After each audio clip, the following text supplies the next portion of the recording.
Kali, Kisumu County. Ramogi wadhi nyime kama ohala mar geche opong' kod joma chuo. Ka joma mine thoro kichore gi chien kaluwore kod kit ohala no. En ohala madwaro tudruok gi ji mang'eny kochakore kembe maloso kata mauso geche kowuok nyaka pinje maoko. Kata kamano Winnie Anam en miyo ma orwako ohala no kaka yor yuto. Ne ogoyo mbaka kod jalendo marwa Jae Lieta e kar ohande e boma Nairobi.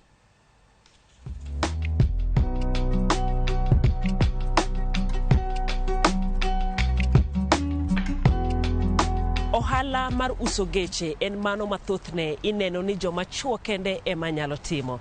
Kata kamano kawuono e chenro ni mar mine wacho wato kod achiel kuom mine ma odonjo ohala ni kendo otiye e yo noero motegno. Watwag kode machiegni.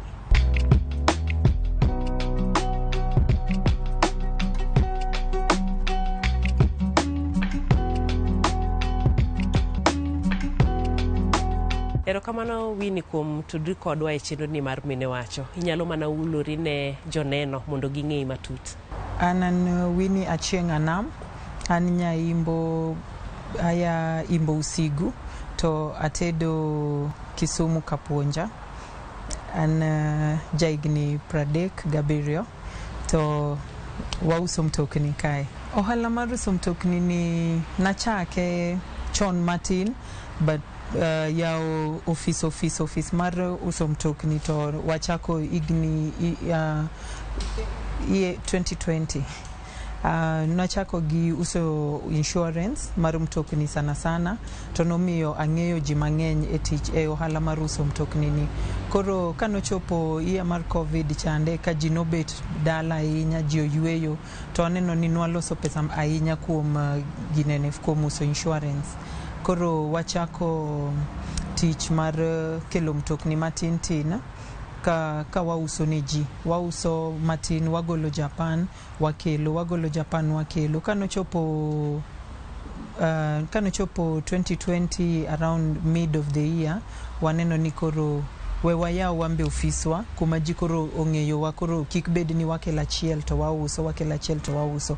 Koro kamane kaka nwabiro ma wayudo kae gi kony mar osiepe na moko wayudo ofis ni endi gi owadwa bende maduong'. Kinde mar covid ji noluoro idho matatu. Kila ng'ato ne dwa idho mtoke, kila ng'ato ne dwa tiyo gi mtoke to gino nokonyowa kabisa gi tich mar insurance. Koro niyudo ni kila ng'ato ka odwa wuok nyaka kaw insurance.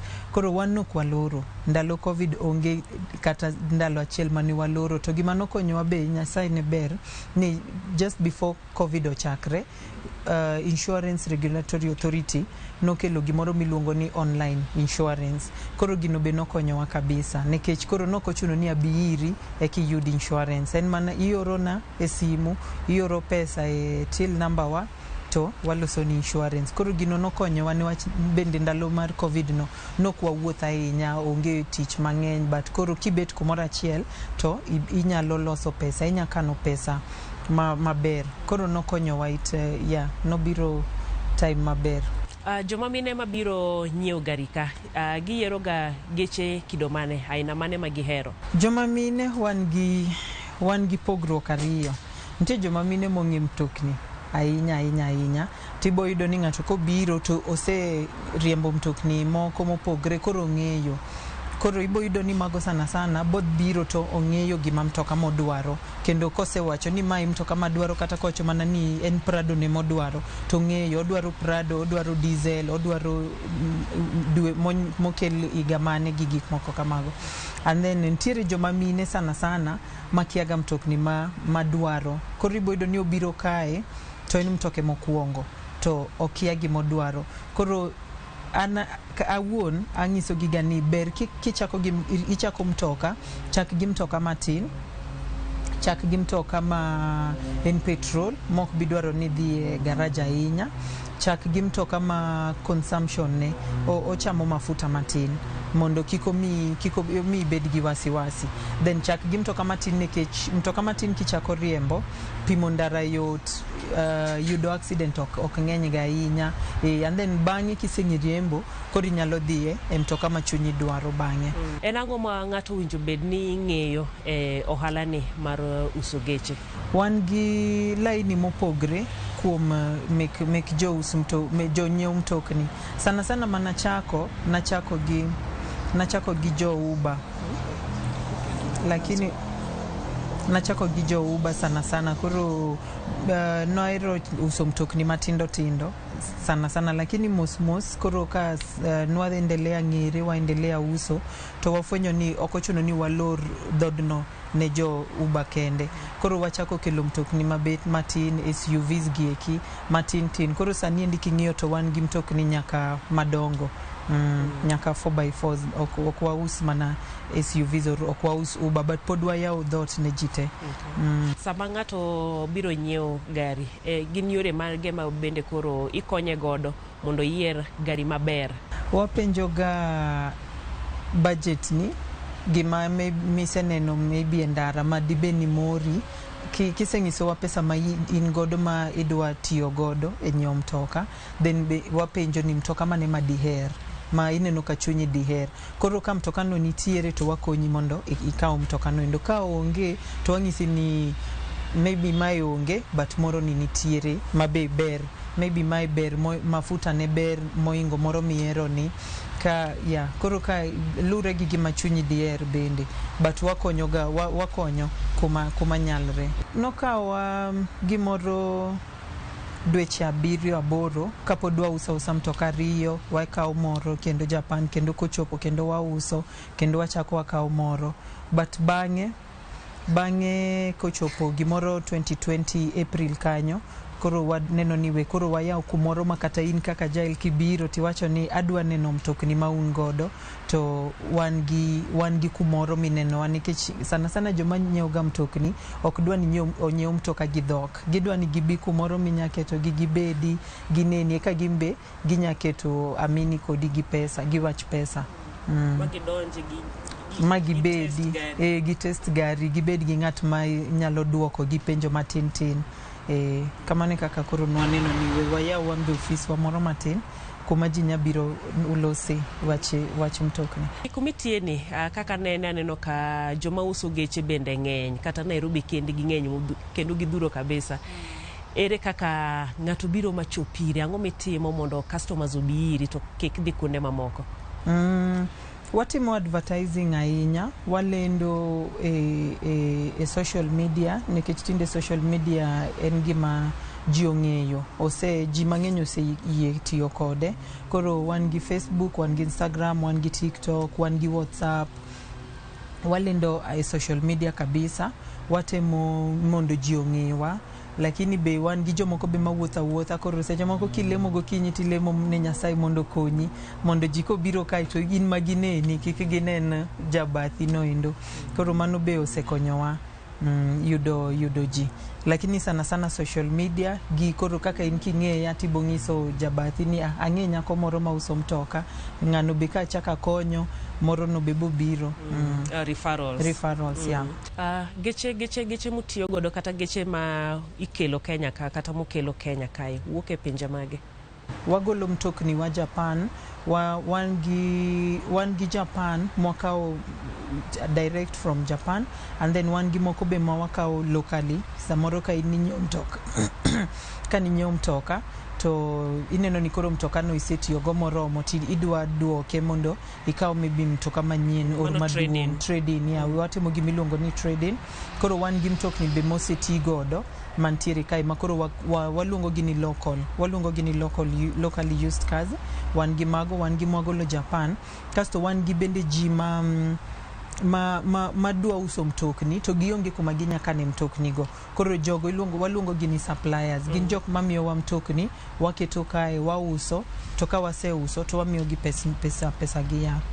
Ntiere kinde moko ma ng'ato nyalo bedo ni en gi gache moro to dwaro ni mondo o upgrade kata owile gino ma unuluonge ni trade in, mano be uyie to itime nade? Wang'iyo ga mtoka gi the year of manufacture, wang'iyo ni mtoka no osetiyo aming'a marom nade, kasto wang'iyo ni en mtoka ma pod ng'ato nyalo nyiewo, nikech ok adwa kawo mtoka to abet godo kae to mano pesa emomako. Koro wang'iyo ga ni mtoka ni kikelo nage anya use piyo marom nade to be ober. Koro wan gi mechanic ma timo nwaga tijno. Kikelo mtoka kapok wakawo to watere gimiluongo ni diagnosis. Koro diagnosis kanyo ema bo determine ni mtoka ni ber or mtoka ni is worth this much or mtoka ni ndio konego wakawa at all. Sama ni uso insurance ani bende jikabiro nyiewo geche pod iuso negi nyaka insurance, obiro package mane moyudo sama obiro nyiepo kae? Mano is an added advantage for an kwanza, nikech ineno mano pod en ohanda mana chako godo, koro ok ni nwa lori, pod en tich mantie, koro wan mana gi office achiel. Koro kibiro kinyiewo mtoka to be wang'isi ni kinyiewo mtoka kae wanyami insurance, nitie insurance mwamiyo ga ji nono, ok en nono, wachule to insurance company, but wan koro wabo mige nono mondo wamed mondo nyiewo mtoka, wami mor mar nyiewo mtoka, nikech nyiewo mtoka kasi nyiewo insurance ng'eny ji winjoga pek matin, lakini it's a full package. Yeah, insurance gi mtoka dhi kumoro achiel, koro en tich mwatimo gi kanyakla. Pek mane ma bende isekale kaka ng'at mose timo hala ni kata ng'ama timo hala mar uso geche?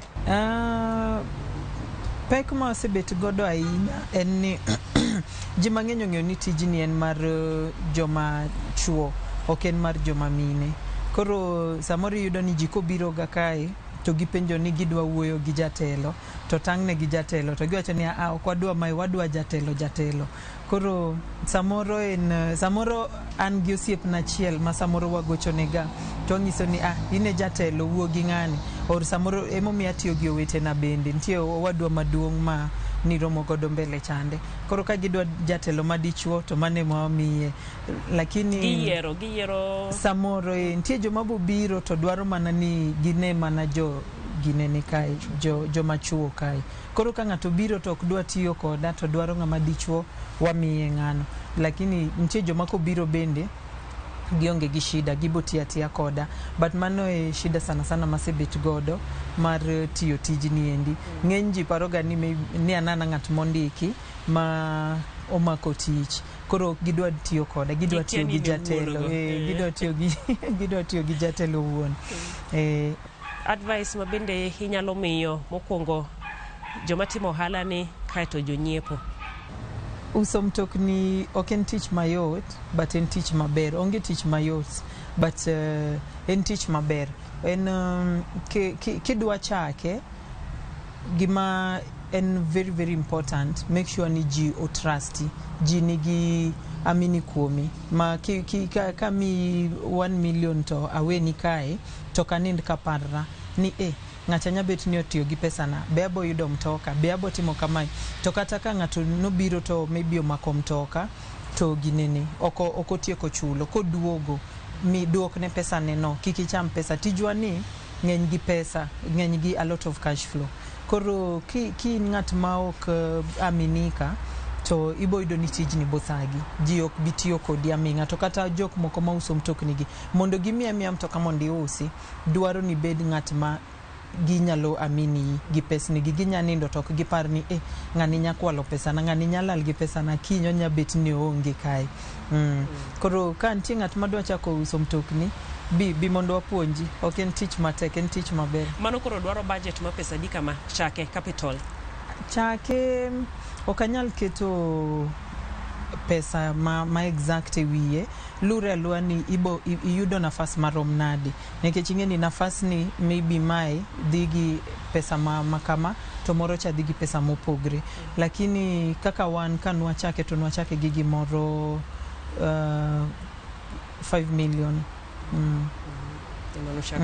Lakini lure gi ng'ato gi kumodwa chake gi kakodwa chako.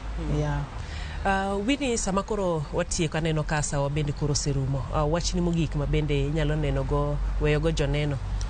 Erokamano uru kuom bet koda kae.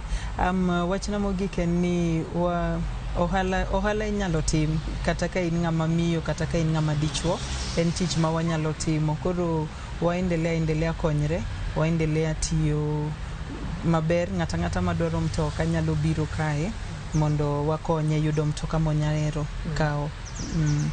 Wantiere Ngong Road, iluongo wani Stormford Motors.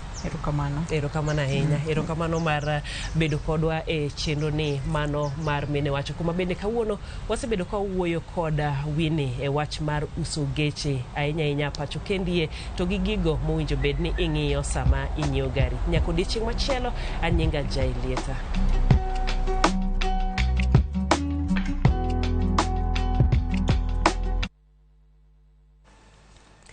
Erokamano Jailieta kuom lipot makende mabende nyiso nyalo ma mine nigo ahinya to e ohala makinde machon ne iparo ni ne mag chuo kende. Kawadhi nyime ni e kinde ma sirikal chwalo lony manyasani e sikunde, mine moko